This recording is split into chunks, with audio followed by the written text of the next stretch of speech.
Hello, fellow aviators. Welcome back to Aliong'o Aerosphere. And today we're going to talk about the single African air transport market, just as we've done before.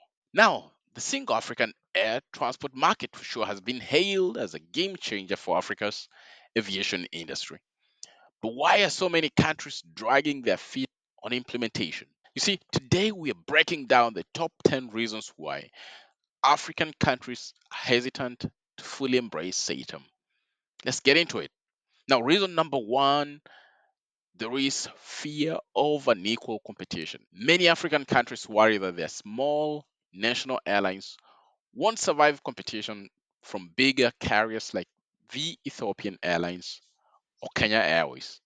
They fear these dominant players will monopolize the market. Reason two, this feeling of loss of sovereignty. Now, some governments are reluctant to give up control of their airspace simply because they see it as a matter of national sovereignty.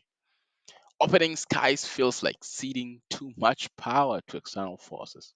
And this is holding SATM from being fully implemented.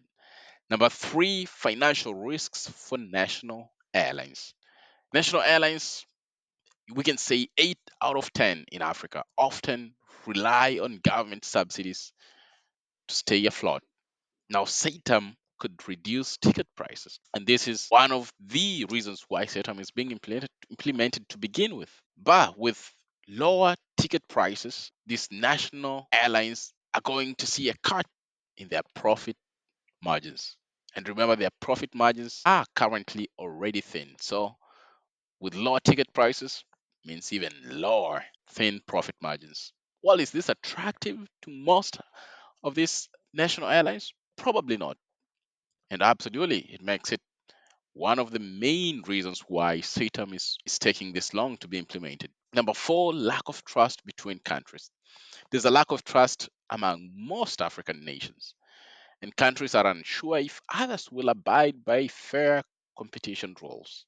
And this honestly creating hesitancy to open their markets. Number five, there is inconsistent aviation infrastructure, right?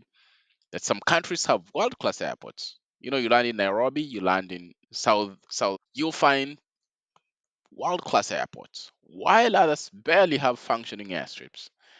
I would think of if you land in Khartoum, if you land in the Congo, would you compare these airports to other facilities across other developed African countries in the sense of aviation infrastructure? You'll find that imbalance, which means that the benefits of SATM may be disproportionately going to favor more developed nations, right? So the inconsistency in aviation infrastructure across the continent is a key impediment to SATM's quicker full implementation. Now, number six, there are regulatory challenges. That aviation regulations, they do vary greatly across the African continent. It is a daunting task to harmonize these rules to support a single market, which absolutely it is a massive logistical challenge to the agency that's overseeing the implementation of SATM. And that's the reason why it's already 5 years, yet we are not enjoying the full benefits of the single African air transport market. Number seven, high implementation costs. That adopting SATM requires investments in infrastructure, technology, and workforce training.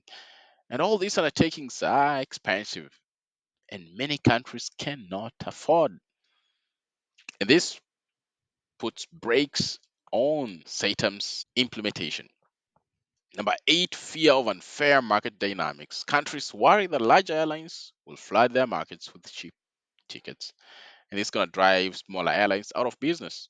And this fear creates resistance, of course, to providing open skies for all African airlines across the continent.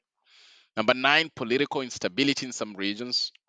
With political instability in these regions, whether we're talking of the Horn of Africa or part of the Central Africa, whether we're talking of North Africa, these regions that have had long histories of political instability just makes it hard for countries to prioritize aviation reforms.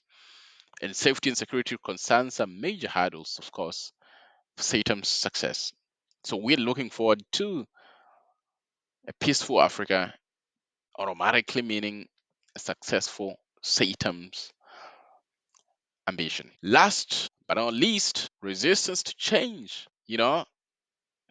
There's just the plain old resistance to change that is so common to all. That we see some leaders in the industries are comfortable with the status quo and fear the uncertainty that comes with adopting a free and open air market across Africa. So you can see that these 10 reasons are real challenges. But on the other side of the coin, we've just gone through the benefits of SATM, and they're undeniable that we'll see lower airfares, we'll see increased connectivity, we'll see a stronger unified African aviation market.